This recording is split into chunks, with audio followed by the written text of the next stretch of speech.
నాకు ఒక రుమటైట్ ఆర్థరైటిస్ పెద్ద లిస్టే ఉంటదమ్మా. ఎవరైతే వచ్చారో నడవలేని పొజిషన్ లో వచ్చిన వీడియోస్ తీస్తాము. తర్వాత వాళ్ళకి రికవర్ అయిన తర్వాత కూడా వీడియోస్ తీస్తాము.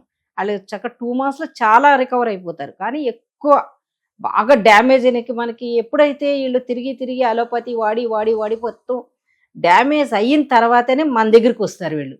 అప్పుడు టైం పడుతుంది అనమాట. చాలా తొందరగా రికవర్ అయిపోతుంది. అక్కడికి ఇన్ని ఆర్గన్స్ మీద పడకుండా ఉంటుంది, డ్యామేజ్ అవ్వకుండా ఉంటుంది, మంచి హ్యాపీగా ఉంటారు అనమాట. ఓకే, వాళ్ళకి మాత్రం కొంచెం వీళ్ళు రుమటైట్ ఆర్థరైటిస్ వచ్చిన వాళ్ళు మాత్రం పులుపు కూడా తగ్గియాలి. ఈ పులుపు తినంగానే వాళ్ళకి ఏమవుతుందంటే ఇక ఎసిడిటీ ఫామ్ అయిపోతుంది కదా, ఎక్కడ బోన్స్ వీక్ ఉంటే అక్కడికి వెళ్ళిపోయి చేరిపోయి విపరీతంగా పెయిన్స్ వచ్చేస్తుంది అమ్మా. అందుకు బోన్స్ కూడా అది పులుపు కూడా తగ్గించుకోవాలి నేను చెప్తాను. ఎలా ఎలా చేయాలి, ఎలా ఎలా వాడుకోవాలని చెప్తే దాని ప్రకారంగా మంచిగా కింగ్ అయిపోతారు మనిషి. ఇక చాలా బాగా తగ్గిపోతుంది అనమాట.